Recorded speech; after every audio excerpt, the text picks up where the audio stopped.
Bon, et ben, bonjour ou rebonjour. Bienvenue donc pour cette petite web conférence sur les droits à santé ou surtout les droits qui concernent les arrêts de travail pour maladie, maternité, paternité, etc. des intermittents et intermittentes du spectacle. Moi, je m'appelle Antoine Galvani, je m'occupe de la commission sociale de la CGT Spectacle et avec donc Timo Metzemaker, ici présent, qui lui aussi est membre de cette commission sociale. On va donc vous faire un panorama de, de l'ensemble des droits auxquels on a accès, mais aussi de toutes les difficultés et embûches qui les composent. Et pour nous accompagner aussi, nous avons Cindy Birba, qui est responsable de la protection sociale individuelle à Audience. Bonjour Cindy. Et du coup, alors, je vais lancer notre petite présentation. Je vous dis juste quelques petites choses auparavant. On va avoir une présentation en trois parties. Là, je vais vous expliquer un petit peu le menu. Je vous invite, pour les personnes qui sont avec nous sur Zoom, à poser des questions au fur et à mesure directement dans le chat si vous en avez. Je ne garantis pas qu'on pourra répondre à toutes les questions, mais on va faire au mieux, ou en tout cas pour saisir les points qu'on n'aurait pas eu dans notre présentation. Et je vais m'occuper, moi, de récupérer un petit peu les questions et puis de faciliter un petit peu la discussion. Et il y aura évidemment des temps d'échange où vous pourrez poser aussi vos questions à l'oral, un petit peu entre chaque partie. Et puis à la fin du webinaire, on pourra prendre un temps un petit peu plus large pour discuter un peu. Voilà. Et juste avant, je fais une petite parenthèse, je vais vous mettre directement dans la discussion. Euh, Vous savez peut-être que la CGT Spectacle a lancé une enquête. On est sur un gros site, comme vous le comprenez, là, sur l'ensemble de ces sujets, sur les arrêts maladie, maternité, paternité, etc. Et donc, nous avons, il y a une quinzaine de jours, lancé une enquête sur ces droits, pour savoir un petit peu où on en est de l'accès aux droits, c'est-à-dire est-ce que les gens prennent vraiment des congés maladie, ou est-ce que tout le monde arrive à avoir une indemnité correcte pour un arrêt de travail, etc. Et donc, si vous ne l'avez pas encore rempli, je vous invite, quelle que soit votre situation, hein, si vous soyez, quel que soit votre secteur d'activité dans le spectacle, audiovisuel, cinéma, etc., même si vous êtes permanent, permanente, à la remplir. Je mets le lien dans le chat. Et ensuite, nous allons pouvoir commencer. Alors,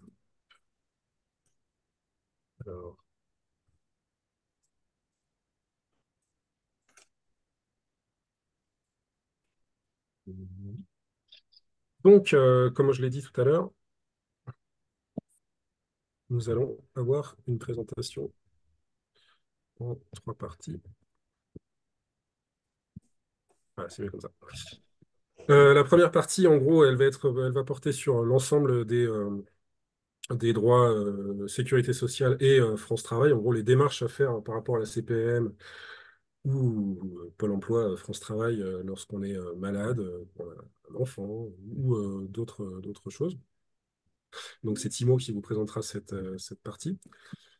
Et ensuite, après un tout petit échange, on aura ensuite une deuxième partie qui sera présentée par Cindy, qui concernera donc les accompagnements complémentaires d'audience sur la santé et les prévoyances. Et je reprendrai la main pour un troisième thème où on vous expliquera un petit peu de notre point de vue de la CGT Spectacle, les difficultés qu'on a aujourd'hui avec le droit à arrêt maladie, maternité, paternité, etc. Je pense que vous en avez quand même assez conscience et pourquoi on lance un cycle de mobilisation et d'information là-dessus. Et on pourra aussi avoir un échange un peu plus politique, si je puis dire, là-dessus. Voilà, quelques petites précisions là-dessus. Alors, Timo et moi ne sommes pas ni travailleurs sociaux, ni juristes professionnels. On est musiciens en activité. On s'est formé sur le tas, simplement en ayant nous-mêmes des difficultés, en allant chercher des informations là où on peut, et aussi beaucoup en accompagnant beaucoup de personnes, puisqu'il y a beaucoup de difficultés avec ça. Mais nous n'avons pas de prétention au-delà de ça. Et par contre, nous invitons des professionnels comme Cindy pour intervenir avec nous. Et voilà, en gros. Et puis oui, chose importante, on considère aussi l'important est d'apprendre à aller justement chercher soi-même les outils pour pouvoir être vous-même dans l'accompagnement d'autres personnes en difficulté. Et bon, bah voilà, ça, on vous l'a diffusé, le type de questions auxquelles on pourra répondre aujourd'hui, hein. Comment déclarer un arrêt maladie quand je suis intermittent ou intermittente? Est-ce que une blessure dans une répétition, c'est un accident du travail? Bon, je vous le dis tout de suite, la réponse c'est oui, hein. Etc., etc. Si on ne nous répondons pas directement à ces questions ou à d'autres, et bien encore une fois, n'hésitez pas à les poser dans le chat ou dans les séquences par la suite euh, à l'oral.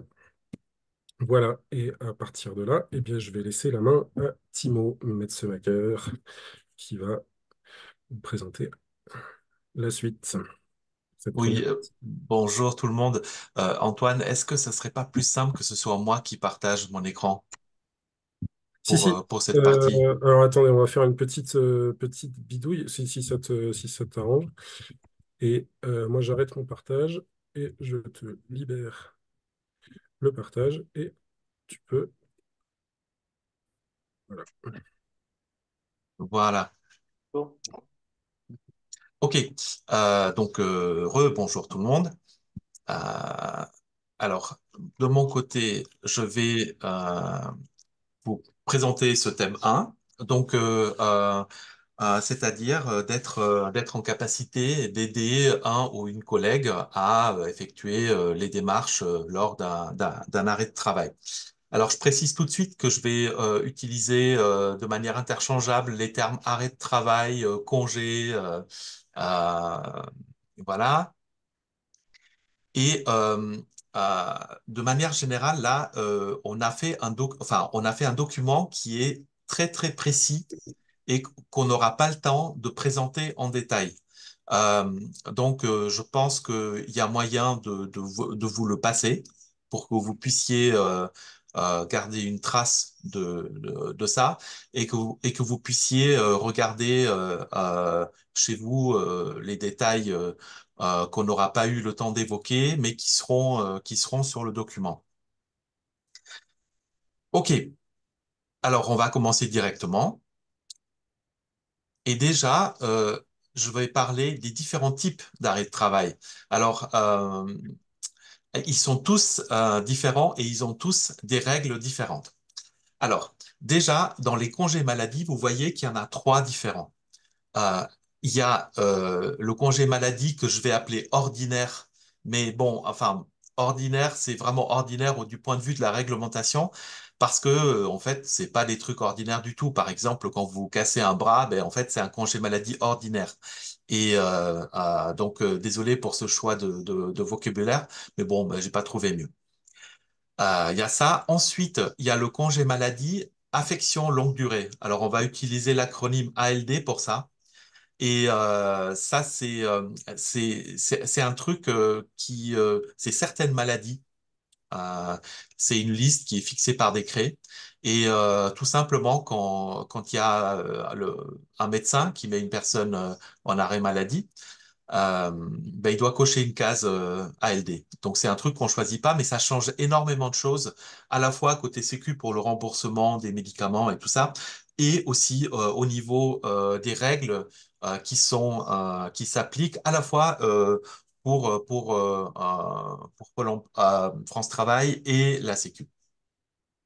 Ensuite, il y a le congé maladie qui est suite à un accident du travail. ou un accident de trajet. Ensuite, il y a le congé maternité et adoption, c'est quasiment les mêmes règles. Il y a le congé paternité et accueil de l'enfant. Et il y a un dernier type de congé qui s'appelle le congé de deuil parental.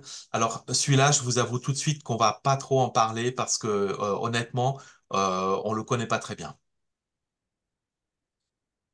Voilà, donc les règles sont complètement différentes pour chacun de ces types d'arrêt de travail. Donc, quand vous voyez quelqu'un qui a des difficultés avec ça, le premier truc, c'est de déterminer dans quelle situation vous vous trouvez. Et on va parler essentiellement des intermittentes et intermittents du spectacle. Euh, il y avait aussi une partie artiste, auteur et autrice qu'on va pas faire ce matin. Voilà. Alors, le principe général pour les intermittentes et intermittents du spectacle. Donc, en temps normal, vous êtes inscrit à France Travail.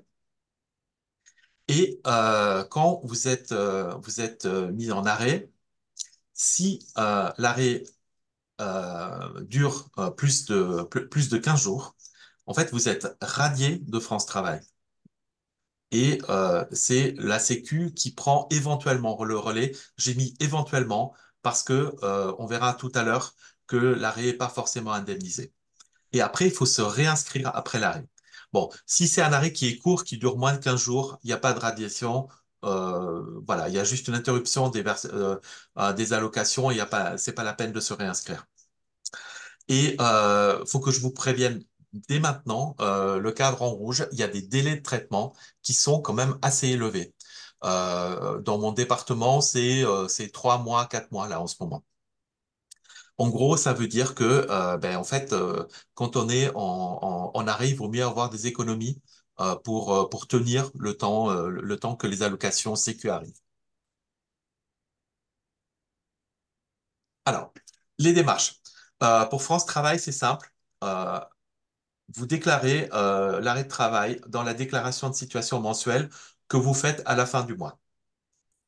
Et alors pour la Sécu, la plupart du temps maintenant, les médecins télétransmettent les arrêts maladie ou accidents de travail. Parfois, ça reste encore des arrêts en papier. Pour le congé maternité, c'est les gynécos qui le font. Pour le congé paternité, bon là, il faut attendre la naissance, faut envoyer un extrait d'acte de naissance. Et après, la personne doit envoyer un dossier. Et c'est un gros dossier.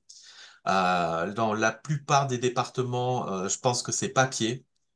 Mais il y a aussi des départements, il y a des CPAM qui ont des solutions numériques de téléchargement de documents. Donc ça dépend vraiment du département dans lequel vous êtes.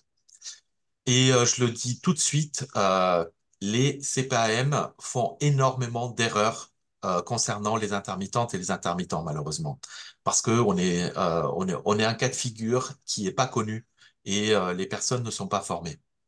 Donc, comme il y a énormément de risques d'erreur et que les erreurs, voilà, elles sont généralement dans en défaveur des salariés, il vaut mieux accompagner le dossier d'un courrier explicatif, mais très précis. Et ça, on va en parler un tout petit peu plus loin.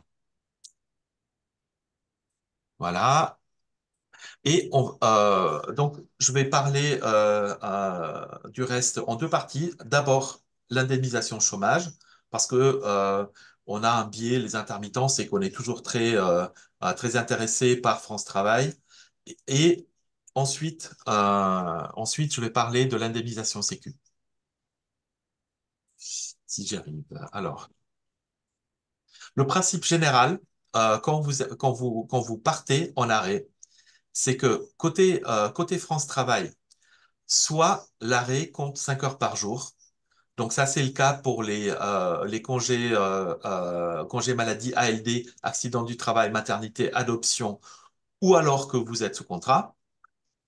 Et soit ben, l'arrêt compte pas 5 heures par jour, mais la période de référence à filiation est rallongée de la durée de l'arrêt. Donc ça, c'est le cas des congés maladie ordinaires et du congé paternité à l'heure actuelle. Ça, c'est un peu, enfin, la deuxième solution, c'est un peu pourri, hein, je vous le dis tout de suite. Il y a quelques exceptions. On va passer très vite. Si un congé maladie ordinaire dure plus de 3 mois, il peut compter 5 heures par jour pour une demande d'APS. Et les congés maladie ALD ne comptent pas 5 heures par jour pour les primo-entrants. Voilà. Euh, L'APS, je vous affiche ce diagramme très compliqué, mais je ne vais pas en parler. On regardera ça après le webinaire. Et le truc le plus important, c'est que la date anniversaire de France Travail n'est en aucun cas reportée. Ça, c'est un truc qui n'est pas prévu du tout. Donc, même si vous êtes en congé maladie 3 mois, eh bien, en fait, votre date anniversaire n'est pas reportée de 3 mois. Et d'autre part, si l'arrêt n'est pas indemnisé par la Sécu, parce que ça arrive et qu'il y a des conditions, ben en fait, il n'y a rien qui fonctionne. Il y a pas de 5 heures par jour, il n'y a pas de rallongement de la période d'affiliation, rien du tout, euh, sauf les congés maternité indemnisés au titre de la prévoyance, et ce qui compte quand même 5 heures par jour.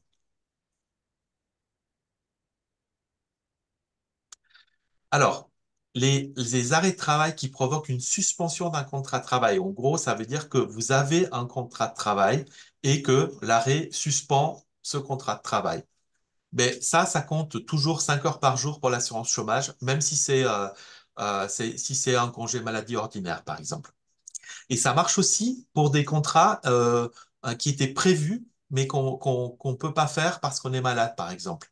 Et ça, pour que ce soit pris en compte par France Travail, il faut demander une AEM spéciale à l'employeur, ou même une DUS si c'est un employeur du CUSO. Voilà. Donc ça, c'est le premier cas. Ça, c'est les congés qui comptent 5 heures par jour. Donc, ça, c'est un schéma juste pour voir le truc en général. Vous êtes en chômage indemnisé, puis il y a une radiation de France Travail suite au congé. Ensuite, il y a une réinscription à France Travail, et là, il y a une reprise de droit. Donc, en fait, c'est simplement le droit que vous aviez déjà ouvert qui est repris. Et ensuite, vous arrivez à la date anniversaire et il y a une étude de droit à date anniversaire. Donc, à cette étude de droit, il y a le congé va compter 5 heures par jour pour le calcul des droits à l'ARE. Et en plus, dans certains cas, il y a donc les congés maladie, maternité, adoption, il y a un système de bonification des salaires. En gros, les salaires, ils sont multipliés par un coefficient parce que, ben, en fait, on n'a pas pu travailler pendant une période et donc c'est pour compenser ça. Je ne rentre pas en détail sur ce système. C'est un système qui s'appelle le SAR, le salaire annuel de référence. Donc, vous l'avez dans le document qu'on vous donnera. Et c'est quelque chose qui n'est pas négligeable. Par exemple, pour un congé maternité normal, là, de 112 jours, ça fait une bonification de 44% des salaires des autres qui sont hors congé maternité. Donc, c'est pas mal. Et il y a même un exemple qui peut être frappant. C'est une personne qui aurait un congé maladie ALD long, c'est-à-dire, ben, enfin, en gros, généralement, ça arrive pour les cancers et, une personne qui serait en arrêt très long. Et à la fin de ce congé, il y a moyen d'avoir un SAR très très élevé en travaillant, en ayant un contrat le lendemain de la fin du congé et en s'inscrivant à France Travail le surlendemain. Voilà. Donc ça, c'était le cas le meilleur où ça compte 5 heures par jour.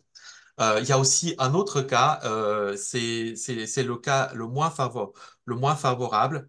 Et ce cas-là, c'est un rallongement de la période affiliation, mais comme je vous ai dit tout à l'heure, la date anniversaire n'est pas décalée. Donc, en fait, la situation qui se produit, elle est sur ce schéma. C'est-à-dire que éventuellement, voilà, vous avez votre chômage indemnisé, il y a un congé maladie ordinaire ou paternité. Ensuite, il y a une reprise de droit au chômage indemnisé. Et après, il y a une étude de droit à date anniversaire.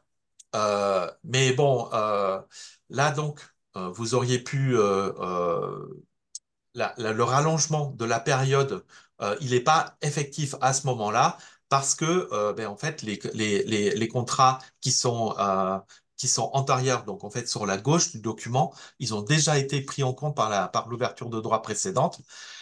Donc, ça sert à rien, mais en gros, ça vous permet d'avoir du chômage non indemnisé et de ne pas perdre les tout premiers contrats. En gros, c'est tout ce que ça fait. En plus, il y a un risque de basculer au régime général lors de l'étude de droit qui est automatique. Donc, franchement, bah, en fait, c'est une situation qui est vraiment, vraiment pas terrible, quoi. Voilà. Et juste le cas où la date anniversaire tombe pendant le congé, ben en fait, il y a deux possibilités. Soit vous n'avez pas de contrat après le congé. Donc, ben, dans ce cas-là, quand vous réinscrivez après le congé, l'étude de droit qui est faite automatiquement à l'inscription, ben, c'est l'étude de droit à date anniversaire. Donc là, ça dépend en gros si vous avez assez de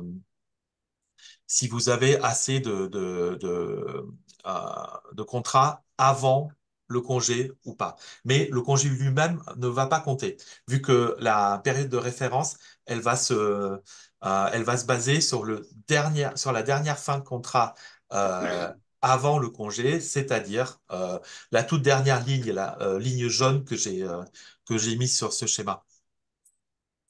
Et l'autre situation, c'est quand vous faites un contrat après le congé, ben là, dans ce cas-là, quand vous réinscrivez, il y a une première étude de droit qui est quand même obligatoire à date anniversaire. Donc là, par exemple, si vous n'avez pas les heures nécessaires, ben, en fait, elle va tout simplement échouer. Mais vous pouvez vous pouvez faire une deuxième demande juste derrière qui, elle, va se baser sur la dernière fin de contrat. Et là, le congé, il sera pris en compte. Et donc ça, c'est un moyen de prendre en compte les heures du congé quand il y en a. Voilà, ça c'est, on va s'arrêter là pour le côté France Travail et on va passer maintenant au côté sécurité sociale. Et c'est là que les problèmes vont commencer. Alors, déjà, alors ça, je l'ai déjà dit, l'indemnisation par la Sécu, elle n'est pas automatique, sauf si c'est un accident du travail. euh, il y a des conditions. Et les conditions, c'est un peu, bah, c'est des conditions de quantité de travail, principalement. Euh, et il y a un texte de référence que je vous mets dans le document. Bon, bah, c'est inutile de retenir la référence, mais c'est un truc que vous pouvez trouver facilement sur Légifrance et qui est assez lisible, même si nous, enfin, Antoine va vous expliquer tout à l'heure qu'on demande une réécriture de ce texte. Voilà. Donc, le premier truc qu'on va regarder, c'est les conditions d'ouverture de droit pour la Sécu. Et donc, en gros, savoir si une personne a droit à un congé indemnisé ou pas. Donc, le premier truc, c'est qu'il y a une date de référence, comme à France Travail, et c'est généralement le lendemain du dernier jour de travail avant le congé.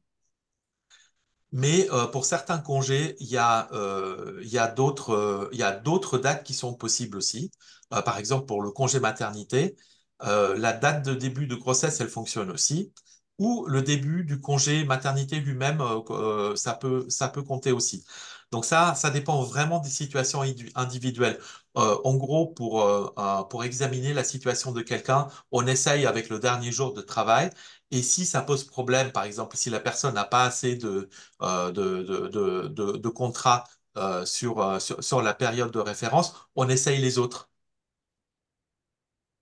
Voilà. Et des périodes de référence, il y en a plusieurs. Il y en a une que je vais un peu appeler la période de référence principale. C'est 12 mois civils avant la date de référence. Alors, les mois civils, c'est des mois entiers. Euh, Par exemple, si vous avez une date de référence au 15 avril, aujourd'hui, euh, et bien, en fait, le dernier mois de la date de référence, ça va être le mois de mars entier. C'est le mois entier, c'est le dernier mois entier. Et ensuite, pour cette période de référence-là, c'est 12 mois avant ça.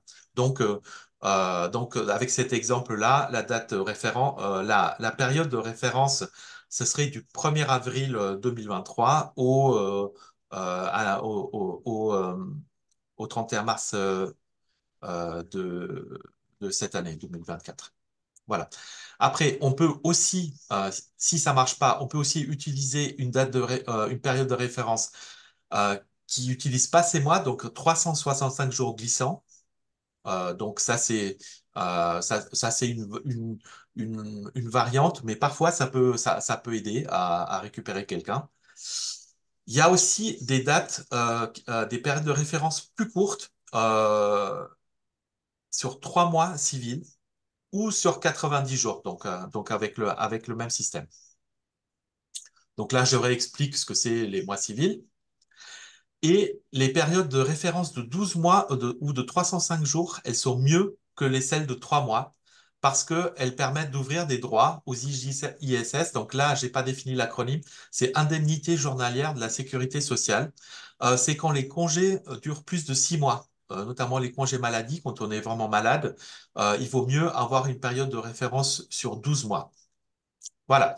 Et maintenant, les conditions à remplir pour cette période de référence, c'est 36 cachets pour les gens qui sont payés en cachet ou 600 heures de travail pour les gens qui sont payés en heures pour les périodes de 12 mois ou 365 jours et 9 cachets ou 150 heures pour les périodes de 3 mois à 90 jours. Donc ça, c'est un minimum. Donc c'est un peu, voilà, c'est une condition à atteindre. Euh, Sachant que, voilà, en cas de mélange cachet et heure, un cachet, c'est équivalent à 16 heures. Donc j'insiste vachement sur cette équivalence. C'est pas 12 heures, c'est 16 heures. Euh, Tout simplement parce que l'équivalence un cachet égale 12 heures, c'est valable que à l'intérieur de France Travail. Et là, on est à la Sécu. Donc c'est 16 heures. Ensuite, les congés spectacles peuvent compter 7 heures par jour aussi. Ensuite, s'il y a un arrêt précédent, c'est-à-dire si on a été malade dans la période de référence, par exemple, mais en fait, ça peut compter 6 par jour, 6 heures par jour. Bon, si on a passé des jours en détention provisoire, ça peut compter aussi. Les heures de formation peuvent compter aussi. Et après, il y a une dernière condition sur un montant de cotisation, mais qui est vraiment dur à atteindre. Timo, je peux faire un petit commentaire sur la slide d'avant? Ouais, Je je la précise, en fait, remets. tu l'as dit, mais je voudrais juste le dire de manière très claire. La deuxième condition, 9 cachets ou 150 heures de travail pour les périodes de 3 mois à 90 jours, elle ne marche pas pour les arrêts maladie de plus de 6 mois. Ce qui veut dire que si c'est cette condition qui avait permis d'ouvrir l'arrêt maladie initial, mais que là, il n'y avait pas de condition sur 12 mois, au bout de 6 mois, l'indemnisation va s'arrêter. On s'est retrouvé plusieurs fois dans des situations assez dramatiques à cause de ça.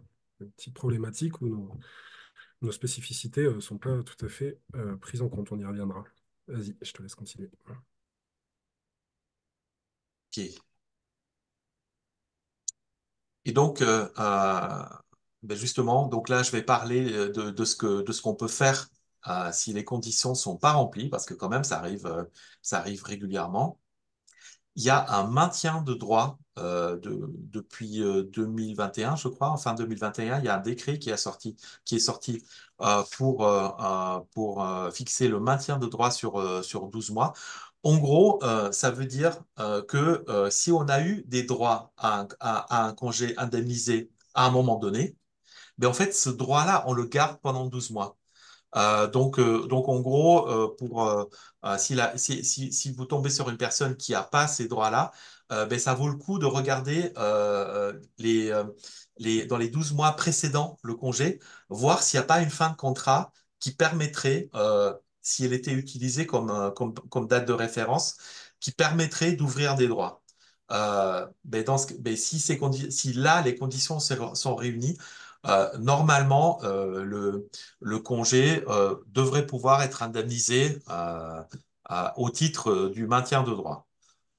Voilà, en fait, ça arrive souvent quand sur moi personnellement, j'ai constaté ça pour trouver des périodes de 3 mois dans le passé où il y a les 9 cachets ou 150 heures. Par exemple, s'il y a un été où la personne a travaillé, ben en fait, ça peut quand même servir à ouvrir des droits. Et- Mais oui, Antoine? Ouais, juste une petite, petite parenthèse là-dessus, parce que c'est des fois les gens demandent à quoi servent les syndicats et ceci, le maintien de droit sur 12 mois est une vraie victoire syndicale. Alors, on n'est pas tout seul sur le coup, on peut dire qu'on a travaillé le sujet avec les maternités notamment, mais c'est pendant le Covid, avec le poids des occupations derrière, on a obtenu le passage de 3 mois, puisque ce dispositif existait, mais pour 3 mois, on pouvait regarder jusqu'à 3 mois en arrière si les conditions étaient remplies. On a obtenu son extension à 12 mois, ce qui permet normalement de sécuriser les questions de saisonnalité des intermittentes qui travaillent des fois juste sur une saison d'été et qui du coup vont se retrouver avec un arrêt qui est pas la bonne période pour avoir les conditions. Donc voilà, on a obtenu ça. Après, Timo va y venir, on a des problèmes d'application. Pour l'instant, c'est pas encore tout, hein. Ouais, disons que les CPAM sont pas vraiment au courant de cette disposition ou même bon, enfin bon, il y a en gros il y a un désaccord juridique et donc il y a des recours qui sont en cours et il y a même des recours au contentieux, donc au tribunal. Et en dernier recours, si vraiment voilà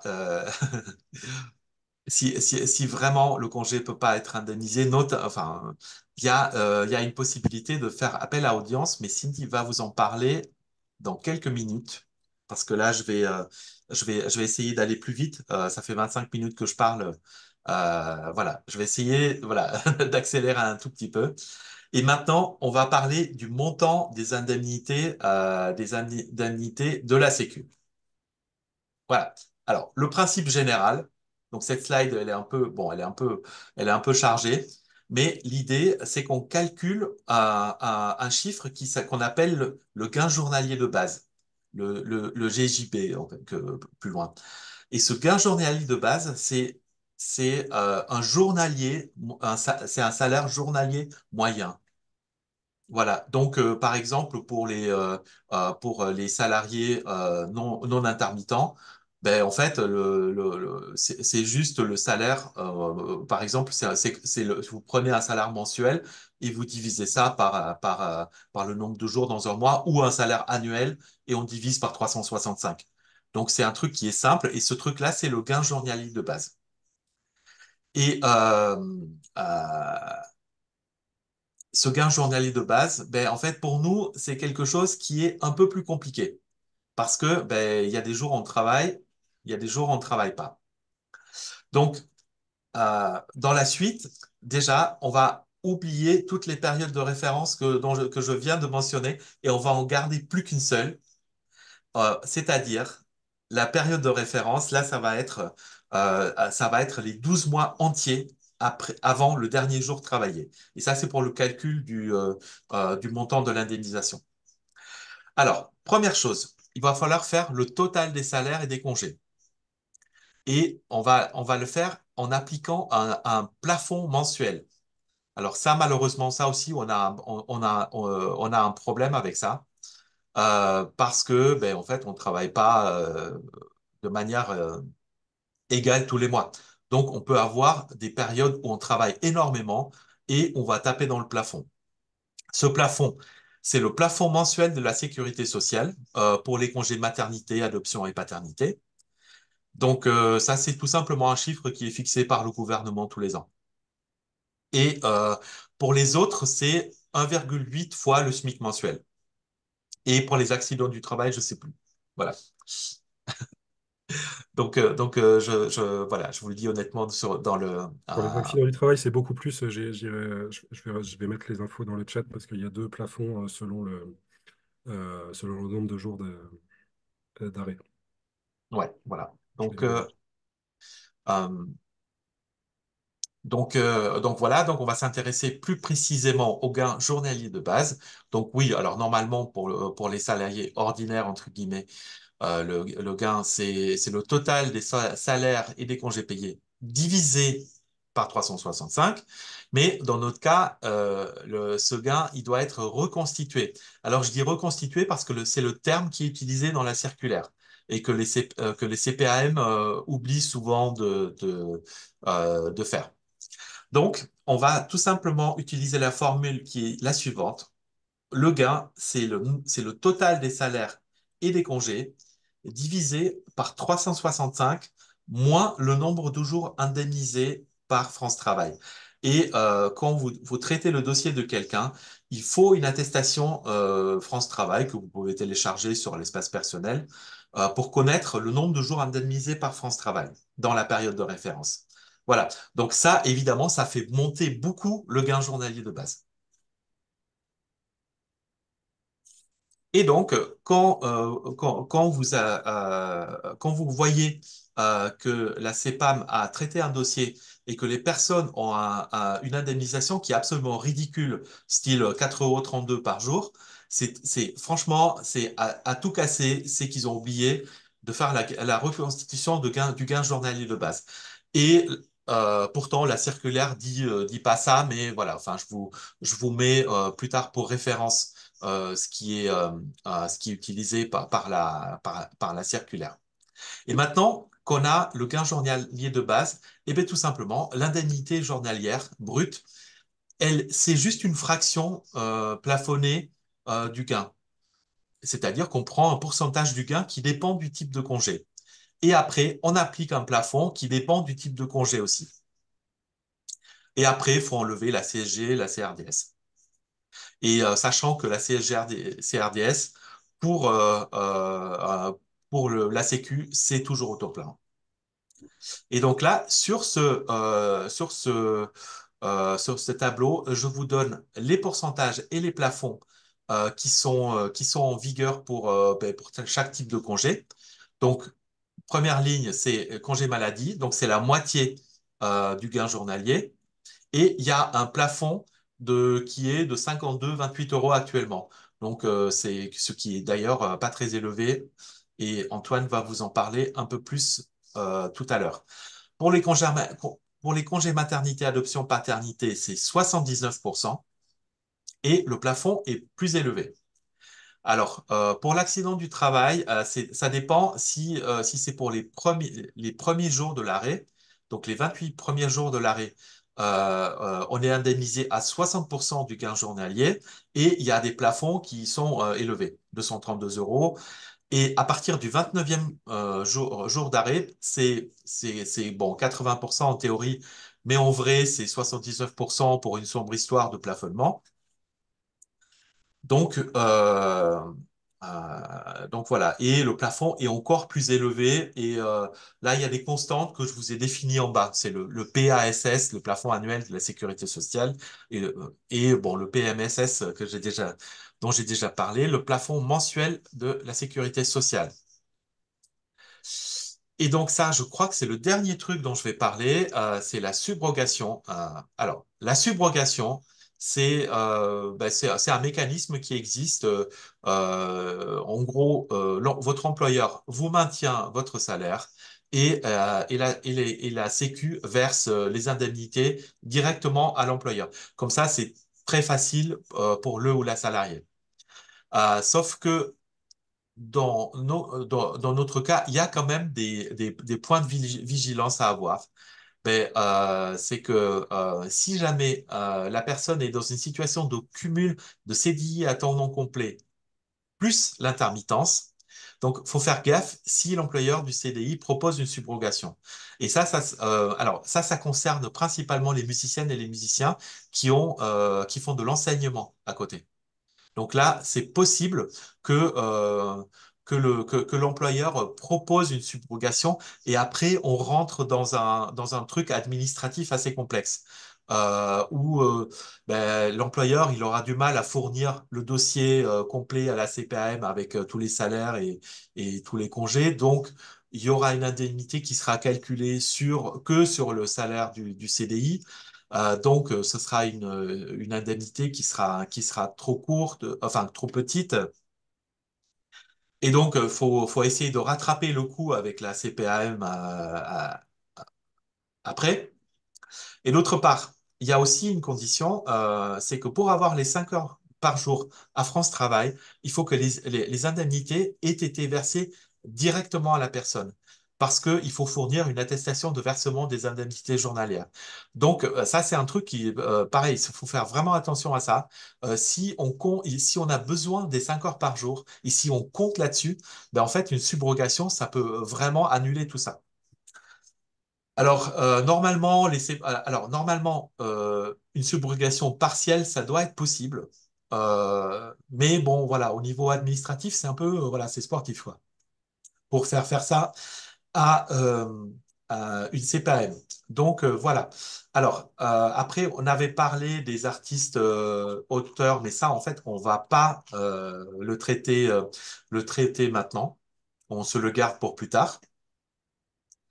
Et donc maintenant, juste pour finir, si la CPAM se trompe, quels sont les recours? Bon, je vous cache pas que ça arrive assez régulièrement. Donc déjà, mieux vaut prévenir que guérir.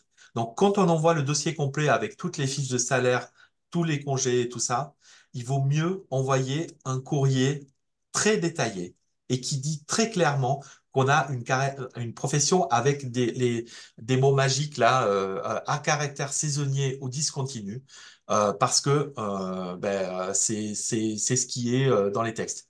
Donc ça peut déclencher quelque chose chez la personne de la CPAM qui lit cette lettre-là. Voilà, donc faut dire qu'on n'est pas en activité réduite ni en chômage total. Et il est conseillé de faire les calculs de l'indemnité journalière et de fournir le calcul dans le courrier, histoire que, voilà, enfin, de dire, voilà, moi je calcule ça. Comme ça, en fait, si la personne, si la CEPA ne trouve pas la même chose du tout, peut-être que ça va les inciter à regarder à deux fois. Voilà. Et donc, et si jamais il y avait vraiment une erreur de la CPAM, dans les courriers qu'on vous envoie, on vous dit qu'on peut saisir la commission de recours amiable. Et même dans un délai de 2 mois, je crois. Voilà, donc en gros, de dire si on n'est pas content, voilà, il n'y a qu'à saisir à la CRA. Et il faut pas le faire. Il faut surtout pas le faire parce que quand on le fait, ben, l'avis de la CRA, il est définitif. Et donc, et en plus, ils sont pas toujours très au courant des règles non plus. Donc ça, si vous faites ça, le truc c'est mort après. On peut pas le rattraper. Donc la contestation, il faut faire d'abord une réclamation simple sur le site, hein, ou alors par courrier. Mais on peut le faire sur le site en demandant au petit robot là qui est en bas à droite qu'on veut faire une réclamation. La deuxième étape, c'est de saisir le médiateur de la CPAM. Ça aussi, on peut demander au petit robot les coordonnées de la médiation. On peut envoyer un courrier, soit un mail, soit un courrier. Et en dernier recours, il y a aussi une médiation nationale, mais là, il faut passer par un syndicat voilà, qui peut faire ce recours. Juste, Voilà. Oui. Ah oui, bah, de toute façon, on arrive au bout. Ouais, et c'est ça. Donc, Et donc, derrière ça, effectivement, je l'ai dit tout à l'heure, enfin, tu l'as dit, pardon, on a quelques contentieux, c'est-à-dire que derrière ça, si vraiment on n'arrive à rien, oui, pourquoi pas la commission de recours amiable, qui des fois donne des résultats, mais effectivement, c'est pile ou face.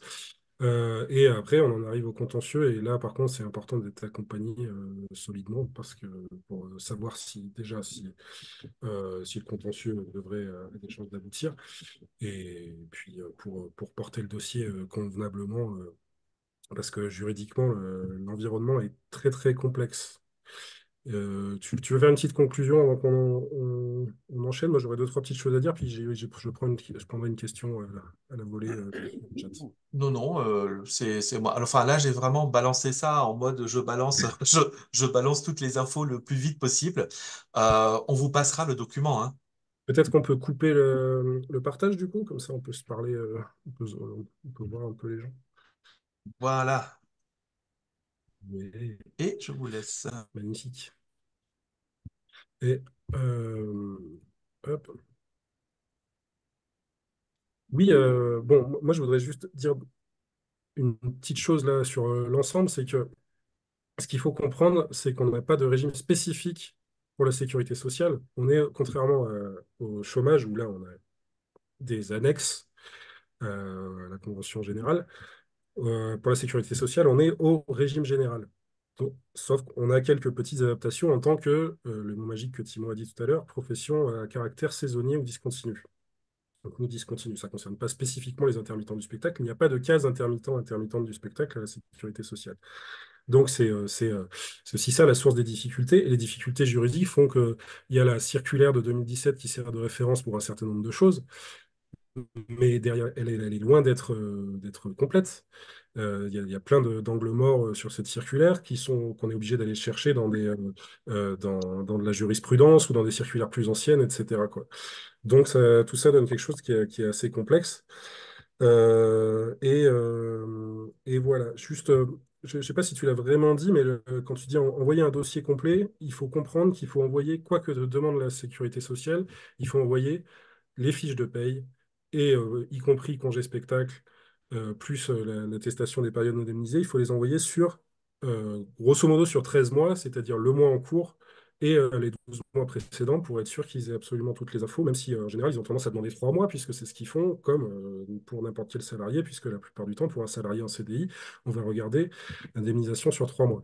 Et du coup, j'en viens à la question qui a été posée par Antoine sur le chat, qui demande, dans le cas où on satisfait aux deux conditions, 12 mois et 3 mois, la CPAM privilégie-t-elle d'abord et automatiquement la condition des 12 mois pour ouvrir les droits, ou il faut faire réétudier son dossier à la fin des 6 mois d'indemnisation si on les a ouverts sur la condition des 12 mois? Euh, je, Honnêtement, j'ai pas de réponse certaine à la question. A priori, ils doivent avoir en main, comme je l'ai dit tout à l'heure, il faut qu'ils aient en main les conditions sur 12 mois, mais c'est pas impossible qu'ils ne regardent que ce qui se passe sur 3 mois pour déclencher l'ouverture de droit.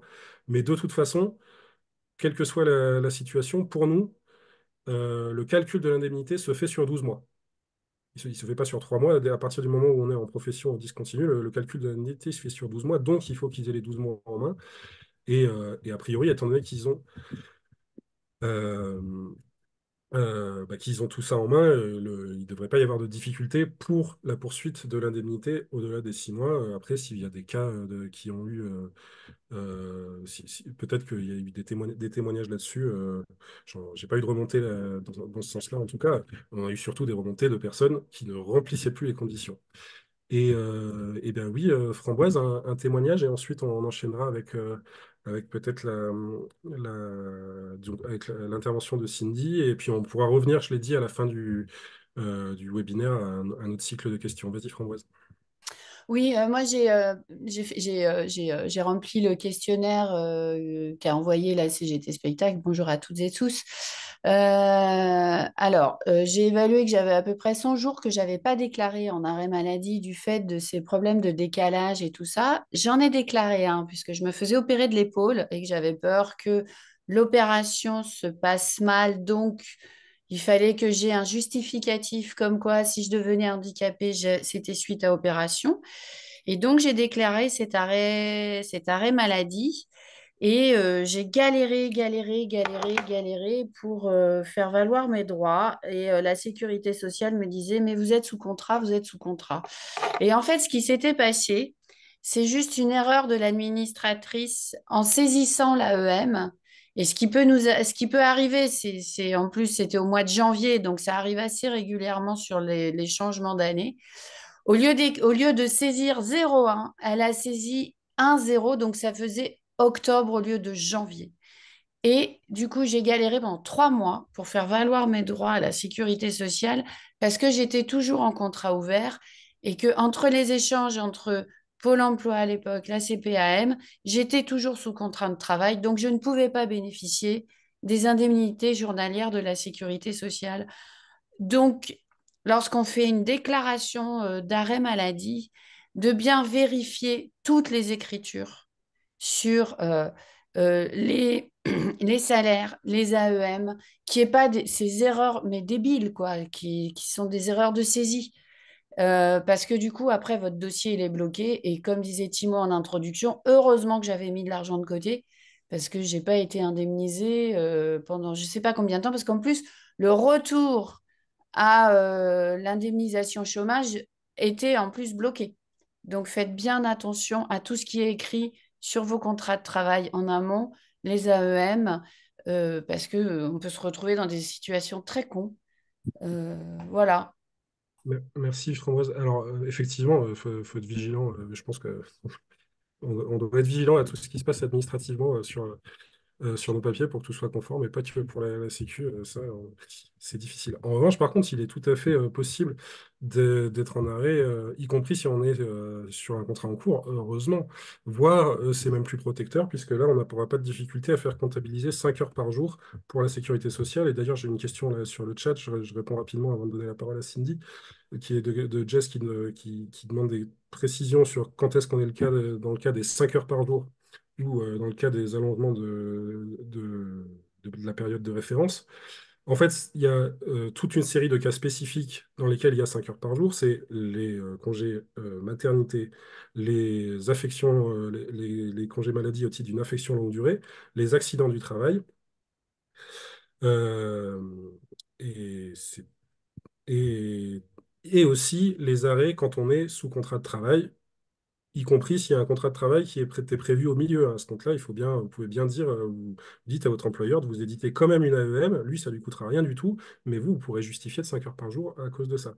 Et tout ce qui n'est pas dans ce cas-là, c'est-à-dire les arrêts maladie qui sont en dehors de ça, ou les congés paternité, là, il y a un allongement de la PRA. Mais encore une fois, allongement de la PRA, c'est pas prolongement de la date anniversaire. Ça veut dire que les droits, ils s'arrêtent à la date prévue, point barre, quoi. Et voilà. Et, et du coup, on reprendra ta question, peut-être Guillaume, pour une dernière séquence tout à l'heure, histoire de bien préciser les choses. Je vais laisser la parole à Cindy, d'audience, pour tout ce qui arrive en complément de ce droit à la sécurité sociale, du droit général, qui sont des droits qui sont spécifiques, qui viennent d'accords de prévoyance avec les employeurs du secteur du spectacle et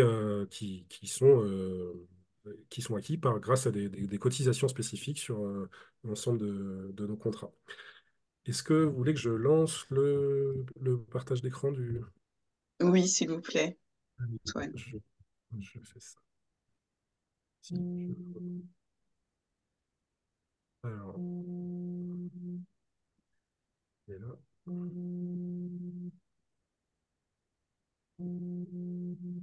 Hein.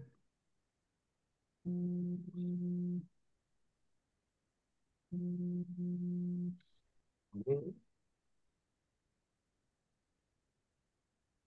Ouais.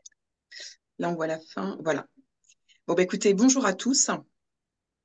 Donc, l'idée, c'est effectivement de vous présenter le régime de prévoyance qui a été signé en 2009.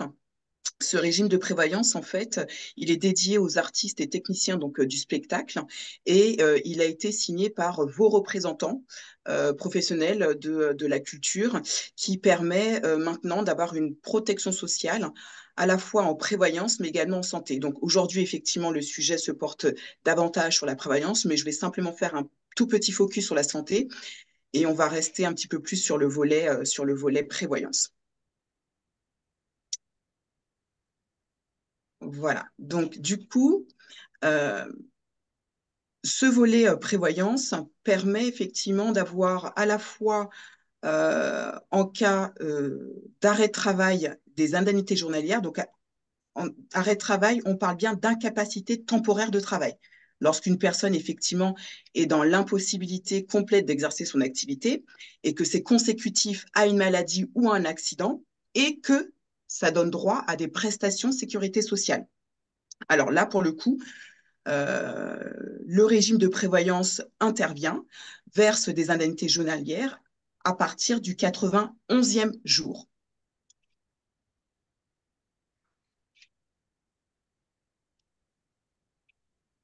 Ensuite, pour les congés maternité, toujours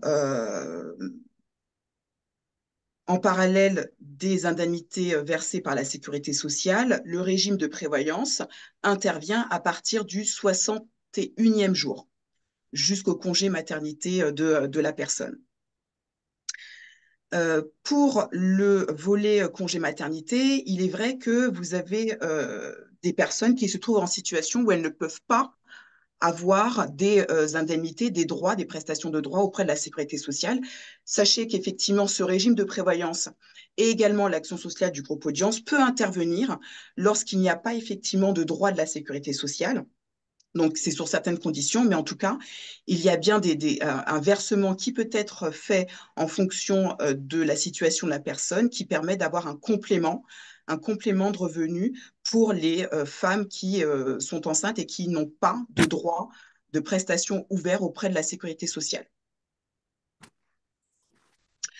Alors, en cas d'invalidité aussi de troisième degré, il y a la possibilité d'avoir une rente ou un capital d'essai qui est versé. Alors, on parle d'incapacité, hein, c'est vraiment une incapacité totale de se nourrir. Alors, c'est lié à une grille nationale qui mesure le degré de dépendance. Et en fonction de cette catégorie, quand la personne effectivement est dans cette situation, il y a bien un capital qui est versé ou une rente qui est versée à cette personne-là. Et il y a aussi un volet décès. En cas de décès de l'intermittent, il y a effectivement le versement d'un capital qui peut être versé à ses ayants droit.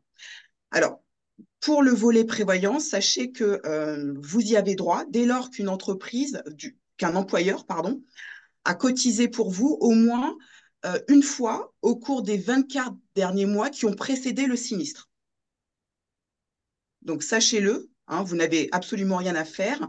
Vous n'avez pas de cotisation supplémentaire, si je puis dire, à payer. C'est uniquement lorsqu'un employeur a cotisé pour vous au cours des 24 derniers mois, vous avez le droit de prétendre à cette prestation prévoyance. Par rapport à l'indemnité, notamment de l'arrêt de travail, il est basé sur le salaire des 12 derniers mois qui ont effectivement servi à l'assiette de cotisation de votre employeur. Il y a un calcul qui se fait de par le service prestation prévoyance et ce calcul vous permet d'avoir des indemnités journalières versées par ce régime de prévoyance.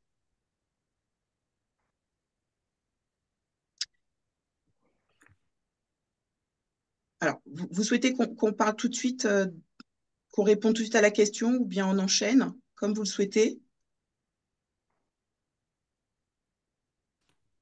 J'ai vu une question passer. Bon, on va du coup enchaîner. Euh, Juste un petit clin d'œil sur, si je puis dire, hein, sur le volet d'essai. Effectivement, alors si vous pouvez passer la slide d'après, il faut le savoir. euh, Vous avez donc, vous l'avez compris, un capital d'essai qui peut être versé à vos ayants droit ou aux personnes que vous aurez décidé, il y a pour cela euh, un formulaire qui... le slide d'après est visible ou pas? Mais moi, chez moi, il est affiché. Alors, on parle Ah, bien d'accord. du régime prévoyance et décès. Alors, j'ai peut-être un petit problème avec mon partage. Je suis désolé. Non, non, il n'y a pas de souci. Je voulais juste m'assurer que je le... Oui, oui, oui. Euh, Non, mais c'est pas grave. Je vais en parler. Donc, je vais pour l'arrêter ce... et le relancer. Ça sera plus. Hop. D'accord. Je vais du coup en parler là.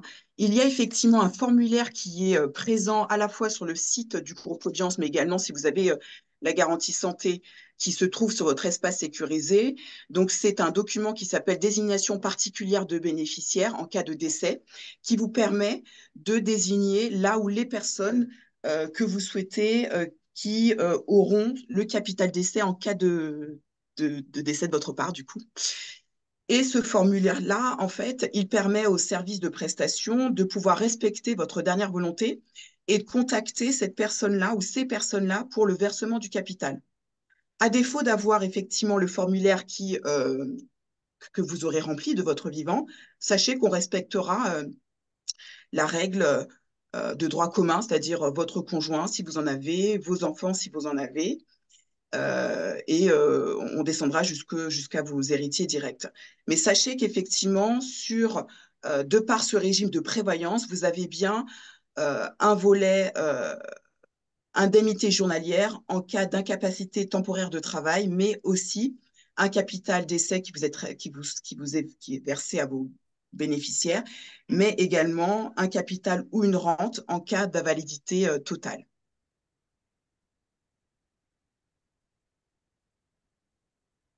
Est-ce que ça marche la slide là? Alors là, je vois effectivement la slide du formulaire désignation particulière des bénéficiaires. Tout à Ok. fait. Donc, c'est bon. Je passe à la suivante? Oui. Je vais passer très rapidement sur le volet santé parce que le sujet qui vous importe aujourd'hui, c'est vraiment la prévoyance.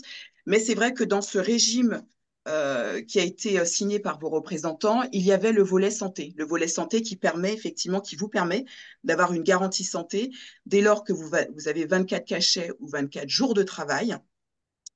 Et si vous totalisez 507 heures, sachez qu'il y a effectivement, grâce à un fonds collectif du spectacle qui est alimenté par vos employeurs, vous avez effectivement une réduction mensuelle sur vos cotisations qui vous permet donc d'avoir un contrat avec un fonctionnement collectif, donc une participation patronale, et qui vous permet effectivement d'avoir une cotisation à moindre coût, qui vous permet à la fois d'être couvert, mais également qui vous permet de couvrir vos enfants. La cotisation n'est pas du tout, il n'y a pas de cotisation supplémentaire quand vous affiliez vos enfants et qui vous permet aussi de couvrir votre conjoint. Donc, 3 niveaux de garantie, un contrat santé, et là, on peut passer à la slide d'après, un contrat santé qui vous permet d'avoir une participation patronale dès lors que vous avez 507 heures, et même en cas d'inactivité, lorsque vous êtes effectivement indemnisé par France Travail, cette garantie santé vous couvre pendant cette durée-là. Donc ça, effectivement, il faut le savoir, hein, de par ce régime de prévoyance, vous avez à la fois le volet prévoyance et ce volet santé.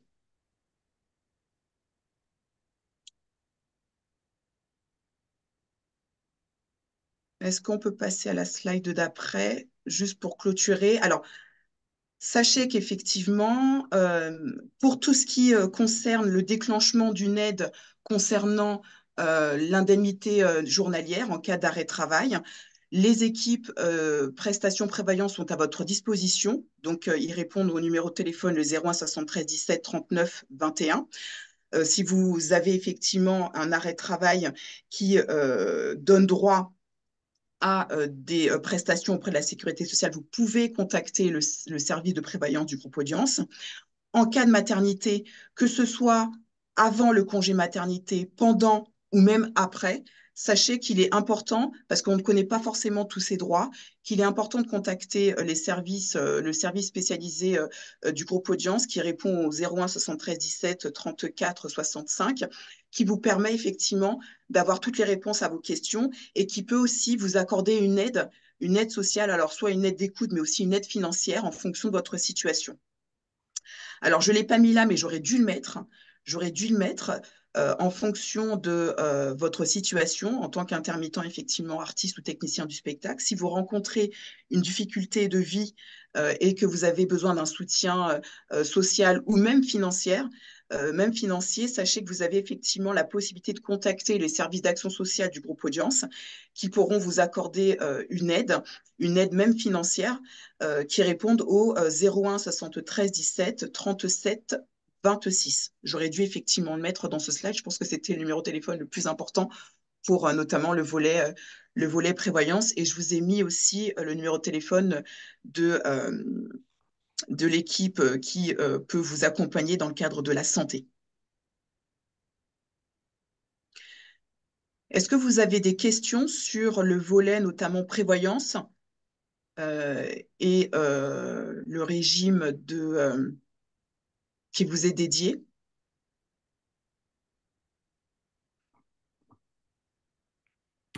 Alors, il y avait effectivement une question dans le chat, hein, et peut-être que vous pourriez mettre dans le chat le numéro de téléphone que vous venez de donner ou me le Tout passer. à fait, je vais le mettre.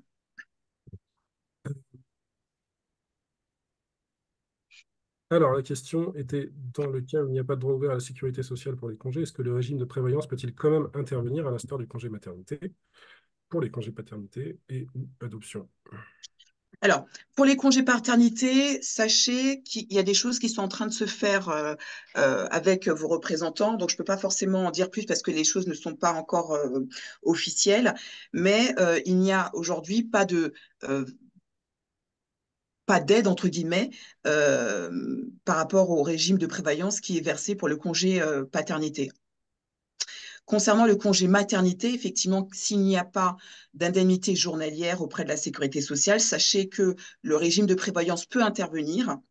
C'est ce que j'ai indiqué, peut intervenir sous certaines conditions, mais l'idée, c'est effectivement, dès lors que vous êtes dans une situation où vous ne savez pas quels sont vos droits et que vous êtes en congé maternité ou que vous savez, vous avez appris que vous attendez un enfant, l'idée, c'est vraiment de contacter le numéro de téléphone que je vous ai indiqué, à savoir le 01 73 17 34 65.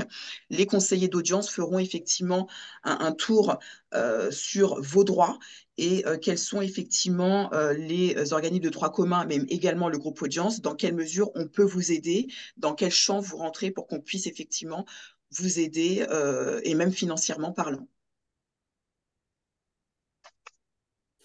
Alors, j'invite les personnes, on peut se faire encore un petit moment de questions avec Cindy sur les questions pour l'instant spécifiques à la prévoyance ou à garantie santé d'audience. J'ai encore deux questions dans le chat, mais vous pouvez aussi lever la petite main de votre Zoom et poser vos questions à l'oral si vous préférez. Alors, Antoine, on va prendre ta question. C'est peut-être Oui, un complément à la question que tu viens de poser. oui, exactement. Pardon, je prends la parole. J'espère que je ne fais pas trop de bruit. Madame Birba, si vous pouviez juste compléter votre réponse avec aussi l'adoption. Parce que du coup, paternité non, maternité oui, et adoption non non plus. Ou peut-être. Alors, l'indemnité journalière en cas d'adoption, comme ça, enfin, il y a effectivement une aide qui est accordée, comme pour le congé maternité, mais c'est vraiment lié effectivement à la maman qui fait la demande.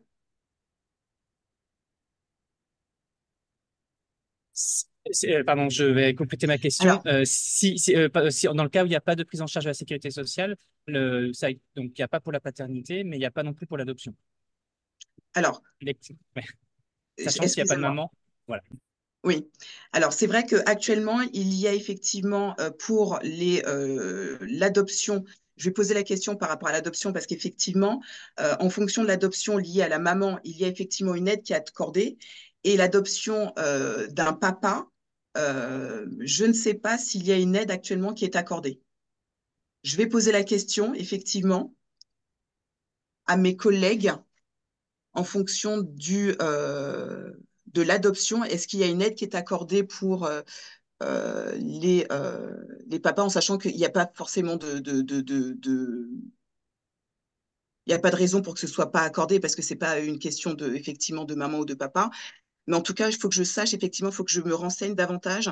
J'ai pas envie de vous dire de choses qui ne seraient pas correctes. Je vais, avant la fin de la séance, vous donner la réponse concernant effectivement les aides qui sont accordées dans le cadre du régime de prévoyance pour les adoptions. En tout cas, l'action sociale, il faut savoir que l'action sociale, en règle générale, peut accorder une aide en fonction de la situation. Et effectivement, l'arrivée d'un enfant, c'est toujours une situation qui demande un financement particulier au niveau du foyer. Il y a, sous certaines conditions, des aides qui sont accordées au foyer. Si, alors, une question de Guillaume dans la réponse ce sera très simple. Les IJSS, donc indemnités journalières de sécurité sociale, et les indemnités audience se cumulent-elles? Tout à fait, tout à fait. Non, Dans un j'attends parce premier que temps, hier, le déclenchement. j'étais à Jupy, il y avait une maison à vendre avec. Pardon? Il y avait un micro ouvert. D'accord. Alors, dans un premier temps, effectivement, les indemnités journalières que verse le régime de prévoyance sont corrélées au fait que la sécurité sociale a bien donné droit à des prestations. Donc, à partir du 91e jour en cas d'arrêt de travail, le régime de prévoyance intervient. À partir du 61e jour pour les femmes enceintes jusqu'à leur congé maternité, le régime de prévoyance intervient. Tout à fait.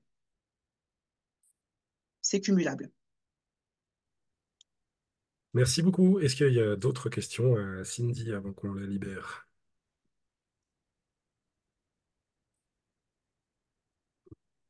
Et on peut dire merci beaucoup. Nous, on va continuer donc ce webinaire sur une dernière petite partie sur les manques qu'on établit. Et puis après, on refera un dernier tour de questions générales, si vous voulez bien. Donc, merci beaucoup, Cindy, et puis Merci à vous. à très bientôt.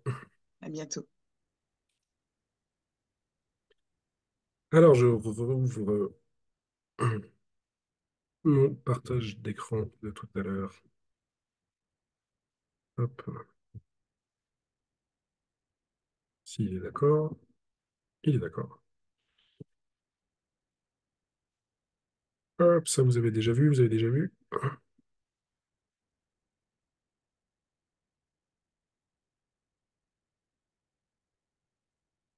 Alors, hop, on revient. Voilà, alors donc, comme je le disais, on va discuter un petit peu. On est dans un cycle assez important d'agitation et on espère de mobilisation autour des enjeux de santé, enfin, liés au droit au arrêt de travail des intermittents et intermittentes. Donc, de manière très simple, on va faire ça en trois parties, hein.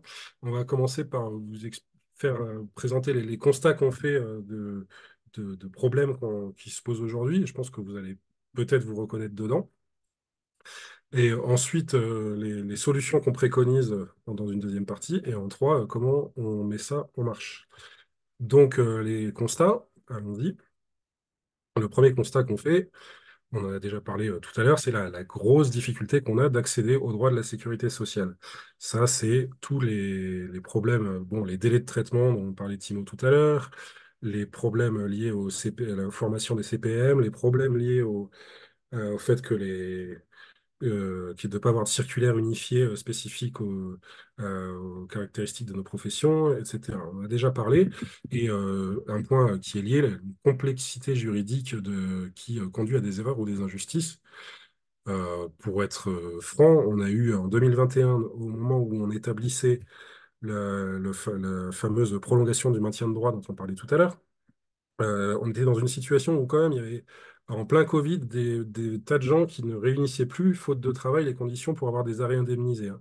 Donc c'était une situation qui était dramatique, et y compris au sein de la direction de la sécurité sociale, on sentait qu'il y avait des difficultés à comprendre l'ensemble de la législation qui nous concerne. Donc voilà, ça c'est un vrai frein à l'accès au droit. L'absence d'indemnité complémentaire employeur pour les arrêts maladie, puisque ça, en principe, quand on est salarié permanent, au bout d'un an d'ancienneté, l'employeur a l'obligation de compléter l'indemnité de sécurité sociale à partir du 8e jour d'arrêt. Il y a 7 jours de carence, mais après, normalement, on garde 100% de son salaire, entre la moitié étant prise en charge par la sécurité sociale, euh, l'autre moitié par l'employeur. Et ça, les intermittents sont complètement privés. C'est compensé en partie par la prévoyance, l'accord de prévoyance d'audience dont on vient de parler, mais dans une petite partie, puisque, on l'a dit tout à l'heure, c'est à partir de 90 jours d'arrêt. Et les indemnités, en plus, sont calculées à partir de la moyenne des salaires, c'est-à-dire que contrairement à la sécurité sociale, il n'y a pas de reconstitution du salaire, on prend juste la moyenne de tous les salaires bruts sans tenir compte des jours de chômage, donc ça fait des indemnités qui sont toutes petites. Et les dernières choses, c'est qu'il n'y a pas d'aménagement de la date anniversaire, ça on l'a dit tout à l'heure, ou de prise en compte des heures. Pour la plupart des cas d'arrêt maladie, il n'y a pas 5 heures par jour. Enfin, ça, c'est ce qui concerne le chômage. En gros, on n'a pas 5 heures par jour, ni la date anniversaire, elle reste la même. Donc, si on a, techniquement, si on a un bras cassé, on s'arrête 2 mois. Et puis, bah, c'est 2 mois de perdu. Et après, il faut refaire les heures. Il faut arriver aux 507 heures, malgré tout, sur les mois qui restent.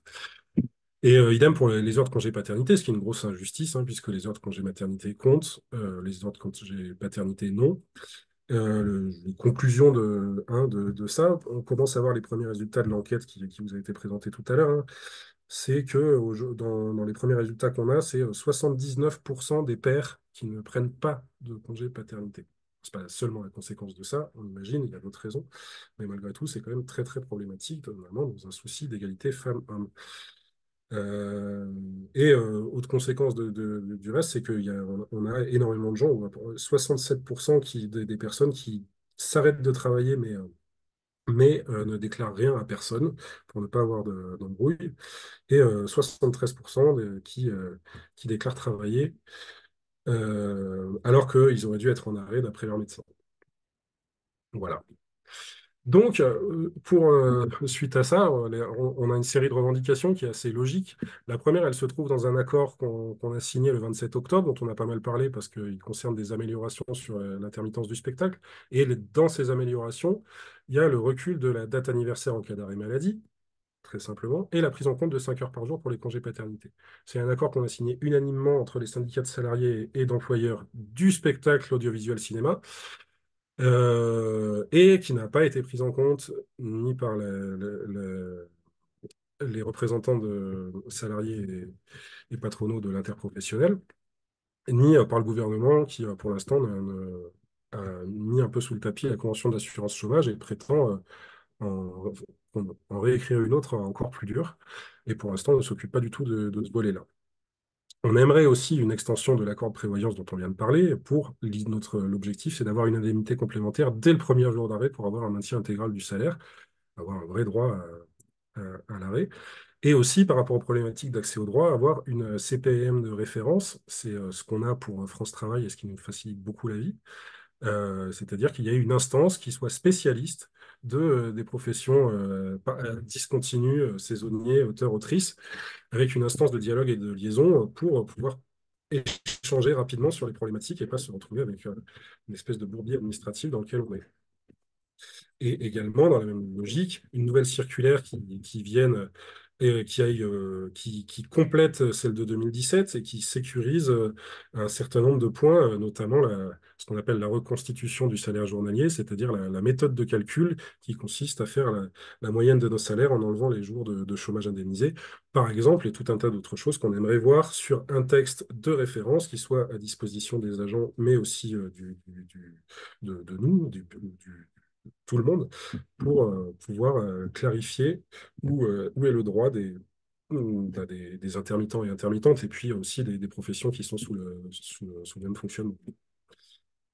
Et aussi, du coup, la même logique, la création d'un dispositif d'accès au droit au sein des CPAM. Et enfin, la reconnaissance, ça c'est un autre point, mais une difficulté qu'on a, là, de reconnaître les maladies professionnelles dans nos secteurs qui sont nombreuses et qui pour l'instant ne sont absolument pas pris en compte. Il y a un mouvement général en ce moment là-dessus et une mobilisation de l'ensemble de la CGT le 25 avril. Ça, c'est sur les revendications.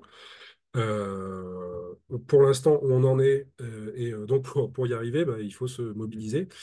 Et aujourd'hui, on appelle le 25 avril à une mobilisation nationale, à se rassembler devant toutes les CPM partout en France. Donc, on invite tout le monde à se mettre en mouvement là-dessus, à organiser chez vous si ce n'est pas encore fait, à nous contacter pour on peut faciliter ça. Et à Paris, du coup, ça se passera à 12 heures devant le ministère de la Santé pour médiatiser toutes ces difficultés et puis essayer avec tous les interlocuteurs qu'on a, que ce soit les organisations patronales concernant la prévoyance, mais aussi le ministère de la Santé, justement, évidemment, et aussi le ministère du Travail, qui est pas loin. D'ailleurs, ce jour-là, le 25 avril, on partira en cortège vers le ministère du Travail à la fin dans le courant de l'après-midi. Donc voilà, on vous invite à être nombreux, nombreuses, et puis à partager ça. Voilà, c'était le tout petit volet un peu plus revendicatif. Et donc maintenant, je vais arrêter ce partage et on va pouvoir reprendre un temps d'échange là-dessus. Et, euh, et, et du coup, je vais prendre déjà, il y a une question de Véronique. Attendez, je vais juste être sûr de ne pas avoir raté de question au fur et à mesure. Oui, il y a la question de Guillaume, qui demandait des précisions sur la différence de traitement entre déclarer un congé maladie en période de contrat ou hors période de contrat.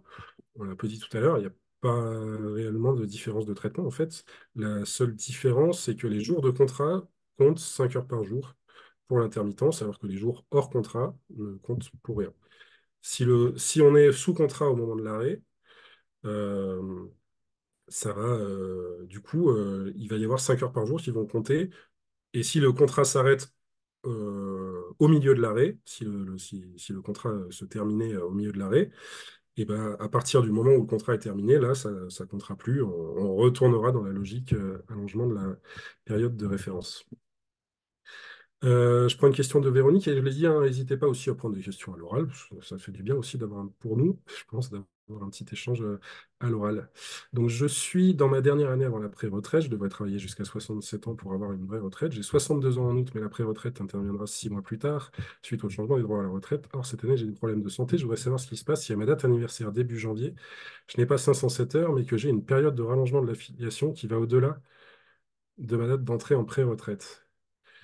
Je voudrais savoir aussi ce qui se passe si je n'ai pas les 507 heures et que je n'ai pas le rallongement qui va au-delà de ma date d'entrée en pré-retraite. Alors, du coup, je pense que moi, il me faudrait savoir ce que si par pré-retraite, tu entends que tu comptes prendre une retraite anticipée ou si c'est juste que c'est parce que c'est l'âge auquel tu pourrais effectivement la prendre, mais tu n'as pas les trimestres à taux plein. Donc, peut-être si tu peux donner quelques précisions là-dessus pour qu'on puisse. D'accord. Je Oui.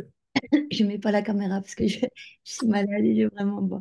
Mais oui, la pré-retraite, c'est-à-dire, d'après ce que j'ai compris, lorsque je pourrais avoir les acédiques tout en continuant à travailler jusqu'à 67 ans en attendant d'avoir ma vraie retraite. Oui, d'accord. Alors ça, c'est effectivement, et ça, c'est un dispositif qui s'appelle le maintien de droit aux allocations chômage, qui permet de poursuivre les allocations même si on n'a pas les conditions. Donc, si tu es si tu remplis déjà les conditions, c'est-à-dire si tu as déjà passé les 62 ans, bah, il n'y a plus besoin d'avoir les 507 heures sous un certain nombre de conditions. Mais c'est pas, effectivement, c'est pas une question qui concerne directement la sécurité sociale. En Euh, fait, c'est parce que je suis malade et ouais. c'est récurrente là depuis quelques mois, qu'effectivement jusqu'à maintenant je ne l'ai jamais déclaré parce qu'on m'avait toujours dit bah, ce que tu as dit, hein, que c'était compliqué et tout ça. Mais là, je suis vraiment en difficulté de santé. Et donc, je m'inquiète, je crains de ne pas avoir les 507 heures lors du renouvellement début janvier. Et je voudrais savoir ce qui va se passer, compte tenu du fait que normalement, à la mi-février, je devrais être en maintien de droit d'allocation chômage. Ouais, ouais, je viens pardon, ça y est, je viens de prendre l'ensemble de la question. Mais donc, il y a plusieurs volets. Il y a le volet réussir à faire comptabiliser des heures, par exemple, s'il y a des contrats qui sont prévus au moment des périodes d'arrêt maladie, parce que ça peut changer la donne, c'est-à-dire qu'à chaque contrat, faire en sorte d'avoir une AEM pour pouvoir faire comptabiliser 5 heures par jour et donc rajouter des heures. Sinon, s'il n'y a effectivement pas les heures euh, euh, au moment de la date anniversaire, à ce compte-là, les droits vont s'arrêter, sauf s'il y a la possibilité d'une clause, les conditions d'une clause de rattrapage, hein, ce qui est possible aussi. Mais et donc les droits vont s'arrêter. Et ensuite, effectivement, l'allongement de la période de référence, là, il va pouvoir rentrer en route pour pouvoir avoir un peu plus de temps pour pouvoir faire les 507 heures. Ensuite, il n'y a pas non plus un enjeu à être indemnisé au mois de février. Il faudra, s'il y a une indemnisation qui se redéclenche plus tard, c'est elle qui pourra être prolongée par la suite via le dispositif de maintien de droit. Par contre, j'ai une autre chose, un autre paramètre à prendre en compte, c'est que malheureusement, il est assez peu probable qu'on ait réussi à maintenir le maintien de droit à 62 ans l'année prochaine, étant donné qu'il y a un mouvement qui consiste à le pousser vers le nouvel l'âge légal de la retraite, enfin le repousser vers les 64 ans au même rythme que l'âge légal de la retraite. On n'a pas encore certitude là-dessus, mais il y a une grosse crainte. Nous, on va se battre contre parce qu'on sait que ça concernerait aujourd'hui 2000 personnes qui se retrouveraient en grande difficulté. Mais c'est pas absolument sûr. Timo, tu voulais apporter un complément? Non, je voulais dire en fait ce que tu viens de dire.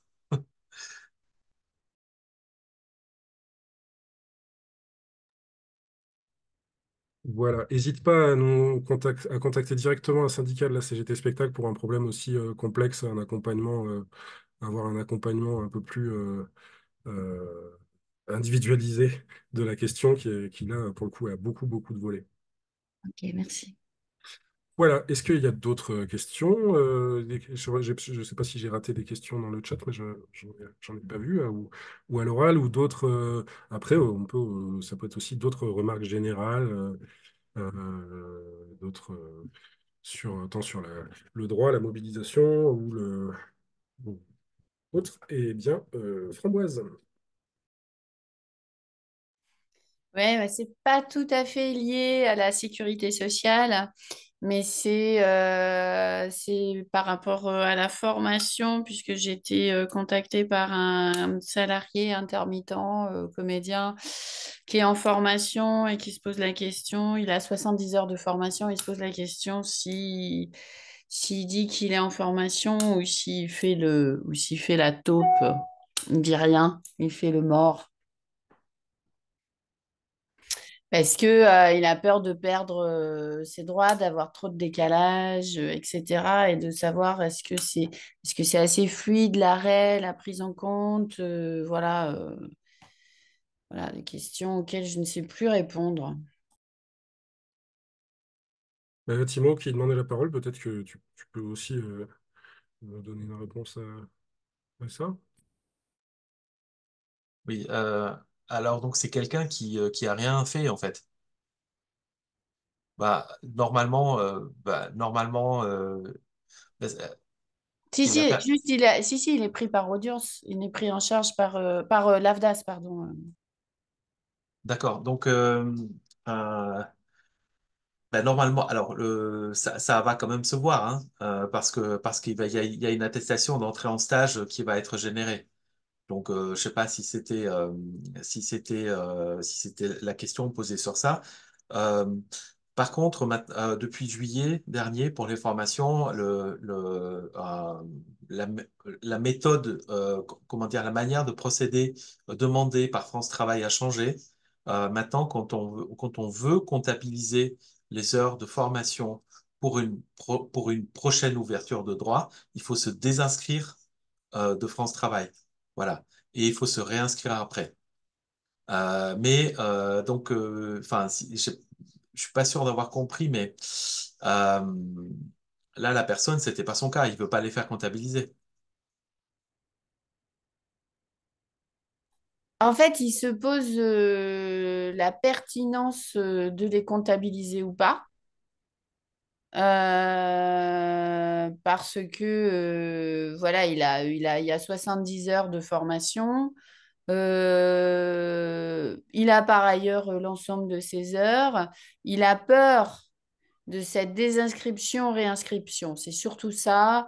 Il a peur du manque de fluidité par rapport à France Travail et de perdre de l'indemnisation. Voilà, il n'est pas très...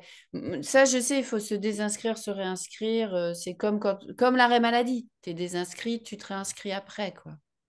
C'est seulement s'il y a pas les 507 heures. S'il a les 507 heures, ça ne sert strictement à rien de se désinscrire et de se réinscrire. Mais par contre, normalement, les formations, elles se déclarent à France Travail. Aujourd'hui, c'est relativement fluide quand même, si ça, sur ce volet-là, en tout cas. Bon, on n'est plus tout à fait dans le sujet sécu. Thibaut, tu voulais intervenir sur autre chose? Oui, ouais. Je voulais dire que j'ai rajouté une slide dans le PDF là, que j'ai mis dans le chat sur le dossier à envoyer à la Sécu, parce que je me suis rendu compte que j'ai oublié d'en parler. Euh, alors déjà, dans le dossier, le truc le plus important, c'est la justification des salaires et des congés. Et donc, dans les salaires, ce qu'on met, c'est les bulletins de salaire, hein. C'est pas les AEM. Alors, c'est parce que ça, c'est un truc. Non, non, ça, c'est vraiment un truc, un problème qu'on a souvent. C'est qu'il y a des intermittents qui mettent leurs AEM, la Sécu qui dit, mais c'est quoi ce document? En fait, ça, on connaît pas, les AEM, et une allocation qui est mal calculée après. Donc, avec les salaires pas pris en compte. Donc, pour la Sécu, pour la Sécu, c'est vraiment les bulletins de salaire qu'il faut envoyer plus les papiers là qu'on reçoit des congés spectacles euh, qu'on- et qui ont été versés dans la période de référence. Et ensuite, après, il y a des documents spécifiques, notamment pour un congé paternité, donc faut l'extrait d'acte de naissance, etc. Enfin, pour un congé maternité, je pense que il faut souvent une allocation, une attestation sur l'honneur, etc. Mais voilà, en fait, je voulais juste dire que il faut envoyer des bulletins de salaire et si vous avez si vous avez des contrats au GUSO, alors il y a les AME qu'on peut télécharger sur son espace personnel GUSO, c'est mieux que les DUS. Parce que les attestations mensuelles d'emploi là, qui sont fournies par le GUSO, ça ressemble vraiment à des bulletins de salaire. Et ça, les CPAM, ça leur parle. Donc, ça peut éviter des erreurs. Voilà. Merci Timo. Je me suis rendu compte qu'au début, nous, on avait nous-mêmes posé des questions et qu'il y en a une à laquelle on n'a pas tout à fait répondu. Même si j'ai répondu au début, qui est si je me blesse pendant une répétition, est-ce que c'est un accident du travail? Et oui, effectivement, c'est un accident du travail, mais je trouvais ça intéressant de revenir là-dessus parce que on sait qu'il y a beaucoup de pratiques de ne pas déclarer les répétitions. Des fois, ça vient de compagnies ou d'organismes qui juste se disent, ouais, non, mais c'est bon, t'as l'intermittence, je vais pas, voilà. Et aussi, des fois, des salariés eux-mêmes qui estiment il vaut mieux avoir un gros cachet pour des raisons un petit peu obscures, parce que c'est pas du tout vrai. Mais du coup, de se déclarer uniquement sur la représentation et pas les répétitions. Et le droit à faire reconnaître un accident du travail, ça a des conséquences assez importantes là sur tout ce qu'on a vu tout à l'heure. Puisque si effectivement je suis pas sous contrat de travail, ça va être difficile de dire que c'est un accident du travail. À moins d'aller au prud'homme pour démontrer, ce qui serait assez facile à prouver, que c'était une situation de travail, qu'on avait un employeur, et à ce compte-là, bon, bah, ça peut aller assez loin. Mais en l'absence de cette démarche, tant qu'on reste dans une situation hors contrat, on ne sait pas trop ce que ce sera. Et les conséquences, c'est bah, déjà, c'est des indemnités moins fortes, hein, puisque les indemnités maladie, c'est 50%, on l'a dit, du salaire du gain journalier brut, alors qu'en accident du travail, c'est 60%, puis 79% au-delà d'un mois d'arrêt. Et en plus, avec des plafonds qui sont à peu près inaccessibles en accident du travail. Donc, on va vraiment avoir ces 60 ou 80%, là où en arrêt maladie, ça sera plafonné à 52 euros. Donc, c'est très simplement, les indemnités d'accident du travail, elles sont plus intéressantes, voire elles sont raisonnables si on a eu une pratique normale d'emploi et puis qu'on n'a pas eu de trou d'indemnisation de chômage, ça fait quelque chose qui nous permet de vivre. Et en plus, elle donne lieu, quoi qu'il se passe, en toute situation, à 5 heures par jour d'arrêt. C'est-à-dire que si derrière l'arrêt de travail, l'accident du travail, on a 4 mois d'arrêt, même si c'est en dehors du contrat, là, il n'y a plus d'histoire de contrat de travail ou pas, c'est 5 heures par jour pendant 4 mois, donc c'est quand même une sécurité. Donc, entre autres raisons, cette protection-là, le fait d'avoir un contrat de travail du début à la fin d'une vraie période de travail, elle est assez importante. Alors, je vois pas d'autres questions dans le chat. Alors, soit ça veut dire qu'on a répondu à tout, soit ça veut dire que vous êtes tellement débordé d'infos que vous avez peur d'en demander des nouvelles. Euh, c'est pas un exercice facile de présenter comme ça quelque chose d'aussi justement complexe juridiquement, comme on l'a dit. Donc, ben, on espère que ça vous a été utile et que vous y avez pris des choses. Mais au-delà de ça, je pense qu'il y a un truc qui est assez important avec lequel il faudrait que vous repartiez, c'est une idée d'où trouver les infos quand vous êtes en difficulté. Il y a pas mal de syndicats de la CGT Spectacle, bah, notamment le SNAM et le SFA, ont fait pas mal d'efforts. Le SNAM, Timo peut peut-être en dire un mot, mais avec des simulateurs ou des fiches techniques sur comment déclarer, enfin, sur toutes ces questions-là, en fait, hein, d'un point de vue pratique. Et le SFA aussi a fait des fiches pratiques euh, assez conséquentes, détaillées et sourcées juridiquement sur tous ces sujets-là. Donc, n'hésitez pas à consulter les ressources. Timo a mis dans le, le slide le lien vers la circulaire de 2017, qui est effectivement une référence assez importante pour comprendre le droit. Elle est pas toujours écrite de manière extrêmement logique. Des fois, il faut décoder un petit peu les choses, notamment sur la question de la déduction des jours indemnisés. Mais ça fait une référence, et puis c'est une référence aussi sourcée avec des liens vers le Code de la sécurité sociale. Est-ce que, Timo, tu vois d'autres choses, point de vue ressources? Je vais juste montrer un tout petit peu sur le site du SNAM euh, où ça se trouve. Voilà. Le SNAM, c'est l'Union des syndicats de musiciens. Pour ce qui est des droits sociaux, les informations, bon, elles sont un peu orientées musiciens, mais franchement, j'essaie d'écrire pour que ça concerne vraiment tout le monde. Alors, le document, en plus là des slides là que je viens de mettre dans le chat, euh, le document qui est le plus utile, c'est dans le menu ici. En fait, quand vous allez sur droits sociaux, là, j'ai mis un truc maladie, maternité, et c'est le récapitulatif. Alors ça, c'est une page qui est pas très populaire parce que c'est un peu, bon, c'est vrai que c'est un peu aride, j'avoue. C'est pas des explications simples, mais c'est un tableau qui récapitule tous les trucs. Donc il y a une ligne pour chaque type de congé, congé maladie, congé maternité, paternité, adoption, accident du travail. Et les effets voilà, enfin, les conditions déjà, les conditions sur une colonne, le montant de, de, de l'indemnité journalière et l'impact sur l'assurance chômage. Donc ça, c'est vraiment honnêtement, moi, perso, c'est plutôt de ce tableau que je me sers.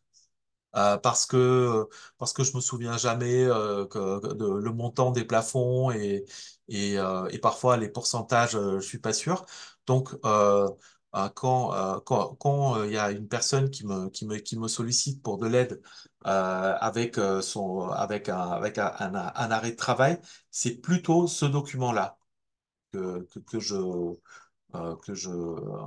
que j'utilise. Il y a aussi des liens vers vers les circulaires et vers aussi même, il y a même la liste des ALD. Voilà. On va aussi, alors, je l'ai pas encore fait, mais on va bientôt mettre en ligne un simulateur qui va permettre de calculer le montant des indemnités. Ce sera juste à côté de cette page. Voilà pour les infos. Où est-ce qu'on peut les trouver? Merci. Et voilà, du coup, là, on a parlé du SNAM, donc Union des syndicats de musiciens et musiciennes à la CGT Spectacle, enseignants et enseignantes aussi, et du SFA qui regroupe les artistes-interprètes, en dehors des musiciens et musiciennes. On a aussi beaucoup d'autres syndicats à la CGT Spectacle, notamment Syntax CGT pour les techniciens et administratifs, qui a une commission sociale assez performante. Le SPIAC aussi pour les professionnels de l'industrie de l'audiovisuel et du cinéma, qui ont là aussi des personnes très très qualifiées sur l'ensemble des droits sociaux.